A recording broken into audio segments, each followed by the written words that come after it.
कहीं जा रही हो क्या? मैं यूएस वापस जा रही हूँ, हमेशा के लिए।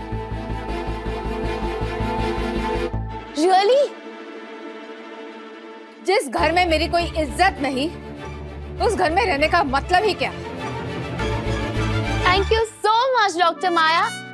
आपकी एग्जिट मेरी बेस्ट वेडिंग गिफ्ट है। Thank you so so so much.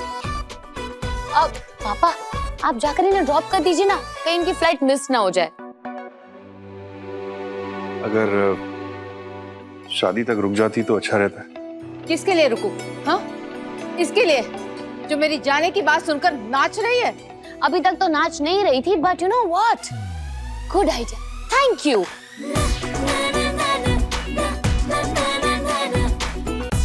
Gungun behave, बेटा प्लीज बिहेव। माया देखो, तुम्हें जाना है तो चली जाओ, मगर उससे पहले एक बार मेरी बात ठंडे दिमाग से सुन लो।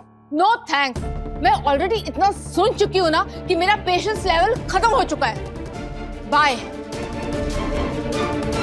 भाभी, कहाँ जा रही है आप? वापस। लेकिन क्यों?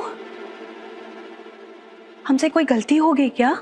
नहीं नहीं, गलती तो मुझसे हुई है यहाँ आने की। ऐसे नाराज होके मत जाइए प्लीज। जो भी गिले शिकवे है वो बात करके खत्म कर सकते हैं। बुआ प्लीज मत रोकिए इन्हें। डॉक्टर माया प्लीज मत रुकिए। भाभी प्लीज एक मिनट। भैया आप यहाँ क्यों खड़े हैं? भाभी को रोकते क्यों नहीं है? अपनी मर्जी से जा रही है, और वैसे भी जो कुछ हुआ है उसके बाद उसका जाना ही अच्छा है। राइट। अच्छा नहीं है भैया, अब शगुन है। आप दोनों का रिश्ता जैसा भी है, रिश्ता है, और रिश्ता है तब तक रिश्ता निभाने की जिम्मेदारी भी है। और फिर भाभी अभी भी इस घर की लक्ष्मी है, और लक्ष्मी का इस तरह से रूठ कर जाना अच्छा नहीं होता भैया। फिर सब जानते हैं कि भाभी यहाँ गुनगुन की शादी के लिए आई है। ये शादी में नहीं आएंगी तो सब लोग हजारों सवाल करेंगे, उल्टी सीधी बातें करेंगे। शादी में हजारों ऐसे रस्में होते हैं जो सिर्फ दुल्हन की माँ ही करती है भैया। जिन लड़कियों की माँ नहीं होती उनकी शादी नहीं होती क्या? मगर तुम्हारी माँ है। और हम सब जानते हैं कि अनुभव के घर वाले कितने ट्रेडिशनल हैं। उनके लिए एक एक रस्में मायने रखते हैं। भाभी का उन रस्मों में होना जरूरी है। बुआ हम इनके बगैर काम चला लेंगे ना, हम रस्मों को स्किप कर देंगे, अब किसी और से करवा लेंगे। ये जाने दीजिए ना। डॉक्टर माया आप अभी तक यही हैं? गरिमा ठीक कह रही है, माया कहीं नहीं जाएगी। गुनगुन की शादी तक माया यहीं रुकेगी।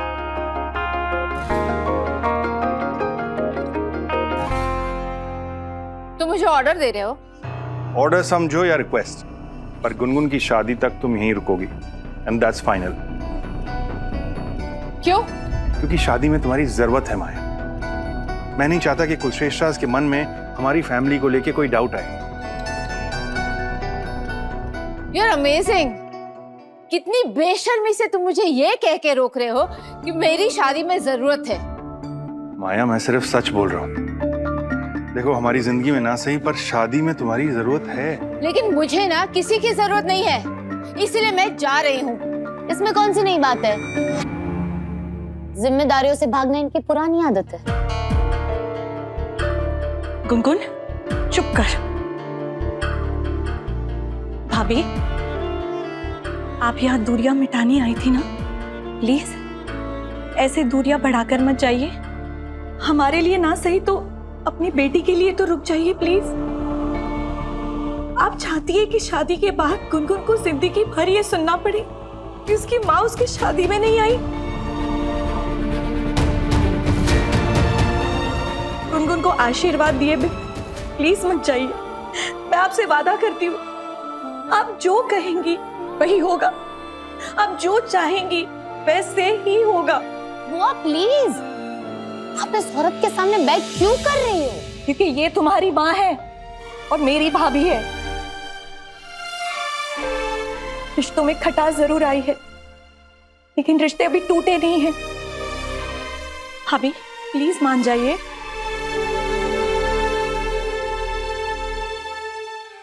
फाइन।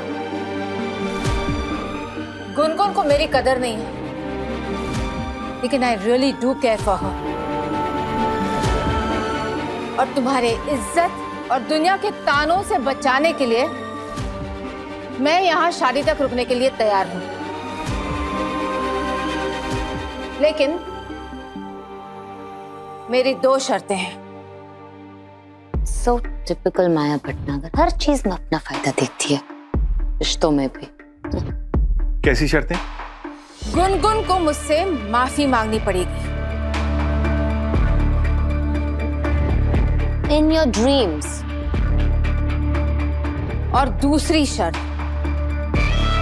गुनगुन और गुनगुन के अलावा आज के बाद कोई भी मुझसे बदतमीजी से बात नहीं करेगा। आपकी दोनों शर्तें मंजूर है भाभी। What?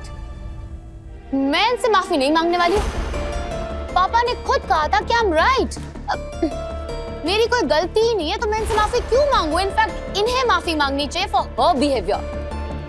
बस करो गुनगुन, मत भूलो कि ये तुम्हारी माँ है। तो ये बात इन्हें याद है?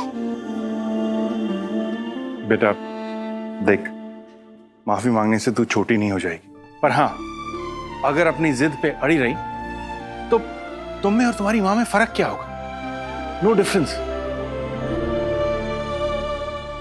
फाइन। अगर मेरे अपोलोजाइज करने से मैं इनसे डिफरेंट हो जाऊंगी तो मैं तैयार हूं इनसे माफी मांगने के लिए। Thank you. बट रिमेंबर, पैसों से आप चाहे कुछ भी खरीद ले, पर फैमिली का प्यार और हार्ट फेल्ट अपॉलॉजी कभी नहीं खरीद पाएंगी।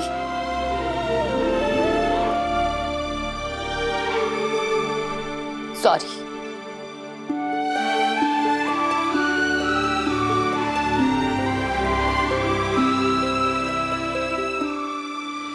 अनु, वेरी कॉन्ग्रेचुलेशंस। हमने सुना है कि तुम्हें साइंटिस्ट ऑफ द ईयर का अवार्ड मिला। अमेरिका में ना तुम जैसे यंग और ब्रिलियंट साइंटिस्ट की बहुत डिमांड है। हमारा एक दोस्त है वहां, उसकी अपनी एक साइंस फर्म है। अगर तुम कहो तो हम तुम्हारे लिए बात कर सकते हैं। No thanks. अपने परिवार को छोड़ के अमेरिका जाने में मुझे कोई इंटरेस्ट नहीं।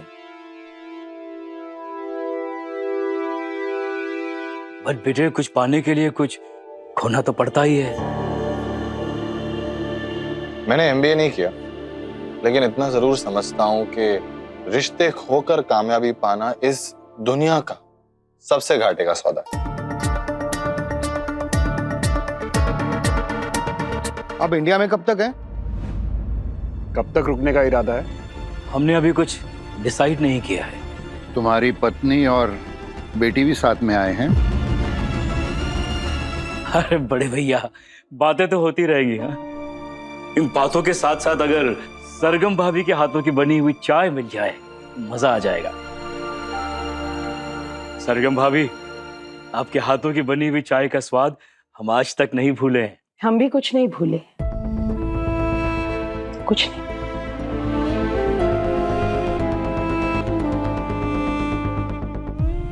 भैया, हम केटर के पास जाके मेन्यू फाइनल करके आते हैं। एक्सक्यूज मी, बड़े भैया, हमारे लायक कुछ काम हो तो प्लीज हमें भी बताइए ना। थैंक यू, लेकिन हम मेहमानों से काम नहीं करवाते। जी।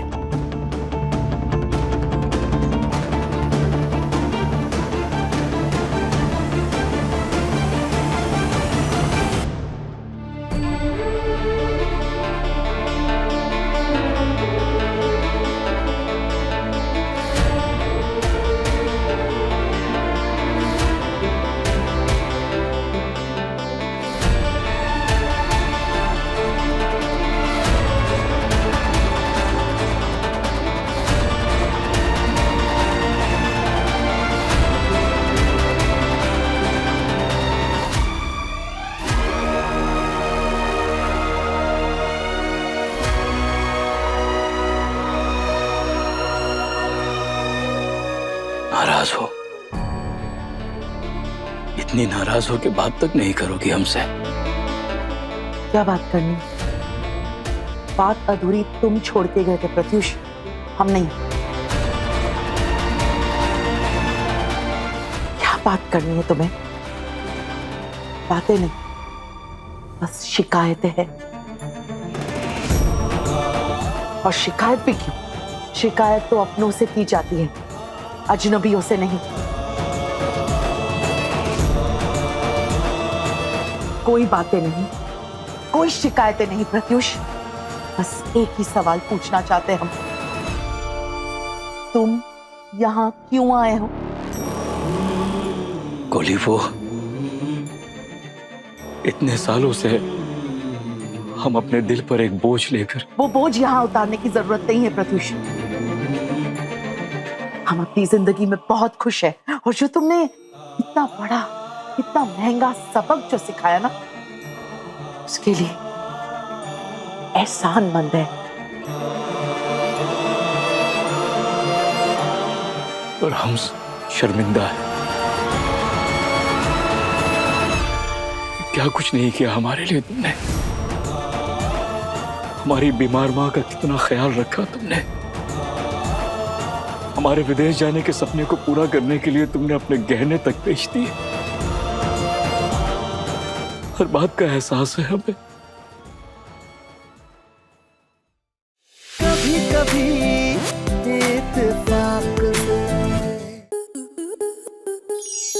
स्टार प्लस के YouTube पेज पर आने के लिए आपका धन्यवाद।